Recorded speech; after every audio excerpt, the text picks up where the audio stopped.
हाँ जी, ये दोस्तों वीडियो है सेल्फ एम्प्लॉयड पर्सन के लिए जो क्वींसलैंड में आरओआर अपनी सबमिट करना चाह रहे हैं और एनुअलाइज अर्निंग को लेके कंफ्यूज है। देखिए, अगर आपको ऑलरेडी नॉलेज है तो आप इस वीडियो को स्किप कर सकते हैं, but for those who are still confuse, तो इसमें आपको देखा जाएगा, एक तो आपकी जो प्रॉफिट एंड लॉस स्टेटमेंट है, जो बिजनेस की एक्टिविटी है, वो कम से कम 3 महीने की होनी चाहिए और एक रजिस्टर्ड अकाउंटेंट के द्वारा वेरीफाइड होनी चाहिए जो प्रॉफिट एंड लॉस स्टेटमेंट है। तो उसमें एक चीज़ आपको ध्यान रखनी पड़ेगी कि अगर आपने रॉ मटेरियल लेके बाद में उसको जैसे कि $10 का माल लिया और $15 में बेच दिया, तो उसमें आपका ग्रॉस प्रॉफिट कम हो सकता है, क्योंकि बिजनेस के साथ डायरेक्टली कॉस्ट रिलेटेड है जो आपकी मटेरियल्स की है। बट अगर आप सर्विस इंडस्ट्री में हैं,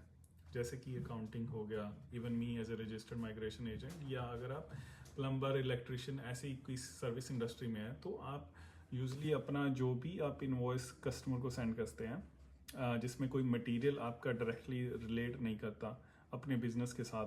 तो आप उसका ग्रॉस प्रॉफिट यूज़ कर सकते हैं, obviously with the help of a registered accountant. तो उसमें आप जैसे कि देख सकते हैं कि जिसमें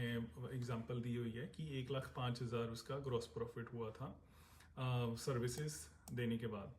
बट उसके अकाउंटेंसी या बाकी खर्चे थे, जैसे fuel, oil, protective gear, rent 15,000 का था, तो वेबसाइट बनाने का खर्चा था, बट स्टिल नेट प्रॉफिट 70,000, या आपके केस में, किसी और के केस में ये कम भी हो सकता है, 50,000 भी हो सकता है, but still we won't take the net profit, we will only take the total income और द ग्रॉस प्रॉफिट। तो ये चीज़ आपको ध्यान में रखनी पड़ेगी। ऑब्वियसली आपको अकाउंटेंट, एक रजिस्टर्ड अकाउंटेंट इस चीज़ में हेल्प कर सकता है। और जो आपका जो प्रॉफिट एंड लॉस स्टेटमेंट है, उसका वो विद इन 3 मंथ्स आपको उसको ROI सबमिट करनी पड़ेगी। जैसे कि मान लीजिए आपका 30 जून 2025 को जो लास्ट स्टेटमेंट थी, प्रॉफिट एंड लॉस स्टेटमेंट, और उसकी एंड डेट 30 जून 2025 थी, तो आप उसको